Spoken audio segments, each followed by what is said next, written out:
Selamat petang, salam sejahtera. Sebelum Anda teruskan menonton isu ulasan panjang lebar saya selepas video ini, Anda diajak untuk berpikir. Karena sekarang ini timbul dua golongan. Satu golongan yang mempercayai Anwar Ibrahim, menyokong Anwar Ibrahim. Satu lagi golongan yang menyokong Muhyiddin Yassin. Kedua-duanya coba mempertahankan siapa yang mereka sokong. Antara dua ini mereka mempersoalkan siapa sebenarnya yang penipu, siapa sebenarnya yang berbohong, siapa sebenarnya yang memfitnah dan difitnah. Karena pengakuan Muhyiddin Yassin yang akan saya baca dan ulas sebentar lagi, yang akan Anda lihat ini, menimbulkan satu tanda tanya besar. Siapa sebenarnya yang berbohong? Muhyiddin ataupun Anwar Ibrahim? Karena dalam pengakuan sebentar lagi yang Anda akan lihat ini, menunjukkan, coba membuktikan bahwa Muhyiddin Yassin seakan-akan tidak bersalah langsung dalam semua yang dituntut atau semua yang didedahkan oleh Anwar Ibrahim.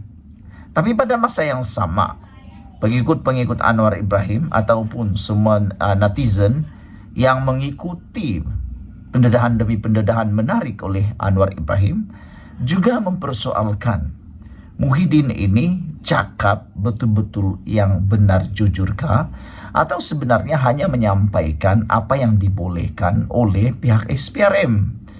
Karena dalam siasatan SPRM sebenarnya banyak juga perkara yang harus disulitkan, tidak dibenarkan untuk disampaikan karena ianya adalah mungkin akan mengganggu siasatan SPRM sekiranya diberitahu keseluruhan ceritanya. Dan untuk makluman Anda, ramai sebenarnya yang telah disiasat oleh SPRM. Jadi, soalan yang disoal kepada Muhyiddin Yassin mungkin soalan berbeza dengan soalan-soalan kepada saksi-saksi ataupun semua yang telah disiasat oleh SPRM sebelum ini. Adakah apa yang dinyatakan oleh Muhyiddin ini hanya sekerat daripada soalan ataupun perkara yang telah disoal kepada Muhyiddin? Kita pun tak tahu. Hanya yang tahu siapa? Hanya SPRM dan laporan SPRM yang kita akan tunggu-tunggu, dan mengikut penganalisis politik, pengamal undang-undang, tidak lama lagi semua rakyat Malaysia akan tahu juga kebenarannya. Sama ada benarkah Muhyiddin Yassin terpalit dengan salah guna penyelewengan dana keuangan kerajaan ataupun tidak.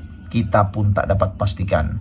Namun demikian, ikuti dulu pengakuan Muhyiddin Yassin dalam rekaman selepas Islam petang. Salam sejahtera, terima kasih karena bersama dengan saya di Nazli Unity Channel. Petang ini kita dikejutkan dengan satu pengakuan daripada Muhyiddin Yassin yang tak pernah dijangkakan oleh sesiapa, termasuk SPRM, termasuk Anwar Ibrahim, termasuk semua penganalisis politik serta pemerhati politik. Muhyiddin tiba-tiba tampil membuat satu kenyataan yang memang di luar jangkaan oleh semua rakyat. Manakan tidak, Muhyiddin mengatakan, saya bukan seperti golongan perompak lain. Dia nyatakan dia bukan seperti golongan perompak lain. Saya pun tak berapa faham apa maksud pernyataan ini. Apabila dia menyatakan saya bukan seperti golongan perompak lain, siapa perompak lain yang dia nyatakan itu? Siapa perompak lain yang bukan seperti Muhyiddin itu?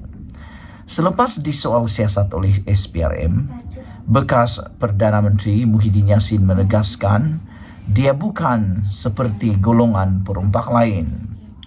Muhyiddin menjelaskan dia telah dipanggil oleh Badan Pencegah Rasuah itu bagi membantu siasatan sebagai saksi dan bukannya suspek berhubung program Jana Wibawa untuk kontraktor Bumi Putra di bawah pentadbirannya semasa menjadi Perdana Menteri.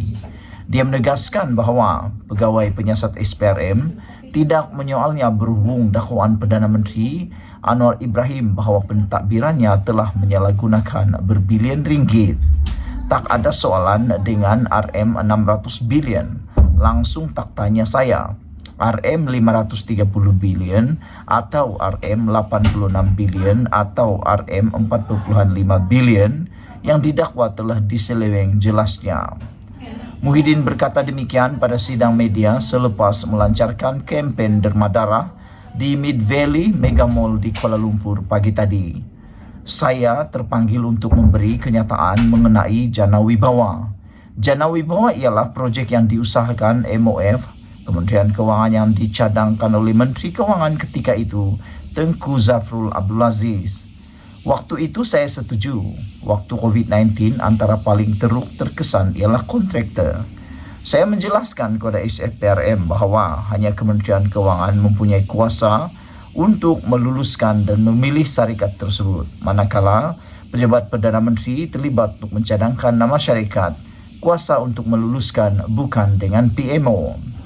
Saya kemudian bertanya, sama ada saya suspek dan akan didakwa.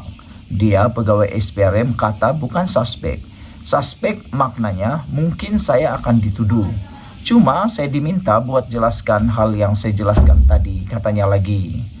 Muhyiddin pertimbang untuk ambil tindakan undang-undang. Pengerusi Perikatan Nasional itu mendedahkan dia mendengar bahawa SPRM akan memanggil Zafrul untuk membantu siasatan berhubung projek Jana Wibawa. Itu terpulang kepada mereka untuk mendapatkan penjelasan daripada Zafrul. Rabu lalu, Timbalan Perdana Menteri Ahmad Zahid Hamidi mengumumkan bahawa kelulusan bagi projek pembangunan luar bandar bernilai RM5.7 bilion di bawah program Jana Wibawa telah pun dihentikan sementara sehingga prosedur perolehan dan perbelanjaan yang ditetapkan oleh perbendaharaan dipatuhi. Zahid berkata Kementerian Kewangan yang turut diketuai Anwar mahu menyemak sama ada mereka dianugerahkan projek itu mengikut proses perolehan dan keperluan takbir urus. Semalam SPRM merekodkan kenyataan Muhyiddin berhubung siasatan ke atas akaun bank Bersatu yang telah dibekukan.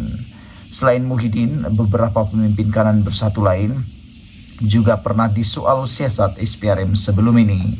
Dalam sidang media hari ini, Muhyiddin menegaskan bahawa SPRM menyoalnya semata-mata berhubung projek Jana Wibawa menunjukkan bahawa dakwaan Anwar terhadapnya bertujuan untuk mencemarkan nama baiknya. Justru kata Muhyiddin, dia sedang mempertimbangkan tindakan undang-undang selanjutnya untuk menangkis dakwaan yang dilemparkan terhadapnya. Kita dah minta peguam kita teliti, tak terhenti-henti, tak berhenti-henti fitnah terhadap saya. Saya ini dah 50 tahun dalam kerajaan, tiada kes tuduhan rasuah kepada saya, tiada salah guna kuasa, kata Muhyiddin. Saya ikut undang-undang, saya nak tegaskan saya pegang teguh pada keluhuran undang-undang. Tapi mereka tak yakin, mereka golongkan saya macam golongan perompak lain. I'm not, saya bukan, katanya. Awal bulan ini, Malaysia kini melaporkan bahawa SPRM telah membekukan 2 akaun Bersatu untuk membantu siasatan di bawah Akta Pencegahan Pengubahan Wang Haram dan Pencegahan Pembiayaan Keganasan. Kedua-dua akaun itu dilaporkan mengandungi kira-kira RM40 juta. Sumber SPRM mendakwa pembekuan akaun itu atas dakwaan Bersatu menerima sumbangan berjumlah kira-kira RM300 juta daripada kira-kira 10 kontraktor yang menerima pelbagai projek ketika projek itu atau parti itu mentadbir kerajaan. Muhyiddin yang juga Presiden Bersatu telah menafikan pertuduhan itu dan berkata bahawa dia akan menulis surat kepada SPRM meminta akaun itu tidak dibekukan kerana ia menjejaskan operasi parti seperti membayar gaji kaki tangan dan sewa pejabat. Saudara-saudara sekalian, itulah dia penjelasan, penerangan dan juga pengakuan Muhyiddin Yassin yang memang kita tak pernah jangka sebelum ini. Sama ada apa yang Muhyiddin kata itu betul atau tidak, kita tidak dapat pastikan. Karena mungkin apa yang dinyatakan oleh Muhyiddin itu adalah untuk memperbaiki dirinya, dan apa yang dinyatakan sebenarnya tidak boleh terlalu ketara kerana takut nanti mengganggu siasatan SPRM. Sebenarnya Muhyiddin pun tidaklah boleh mendedahkan segala-galanya dalam siasatan itu kerana itu akan mengganggu bentuk siasatan. Dan selain itu, saya setuju kalau Muhyiddin Yassin pertimbang ambil tindakan undang-undang. Lagi cepat dia ambil tindakan undang-undang, lagi bagus untuk membersihkan nama Muhyiddin Yassin. Selain daripada itu, tindakan undang-undang kalau benar-benar dibuat oleh Muhyiddin Yassin, ini akan dapat membantu beliau untuk membersihkan nama baik beliau. Tanpa melakukan apa-apa, bermaksud nama baik beliau tidak dapat dibaiki. Jadi secara positifnya, kalau Muhyiddin Yassin membuat laporan polis ataupun tindakan undang-undang untuk menyaman siapa-siapa yang terlibat termasuk Anwar Ibrahim, ini adalah tindakan yang paling tepat dan kita menyarankan Muhyiddin Yassin cepat-cepatlah ambil tindakan saman kepada semua orang yang berkaitan termasuklah Anwar Ibrahim supaya dia dapat membersihkan dirinya, bukan hanya membuat sidang media.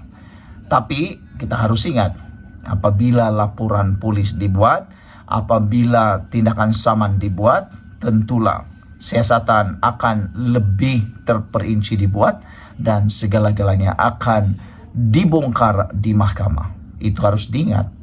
Jadi itu sebabnya kita mau laporan polis Muhyiddin Yassin ataupun Muhyiddin Yassin cepat-cepatlah menyaman sesiapa yang berkaitan untuk membersihkan nama baik beliau sendiri. Sekian dulu untuk kali ini. Jangan lupa tinggalkan komen Anda, tekan butang subscribe. Kita jumpa lagi. Bye-bye.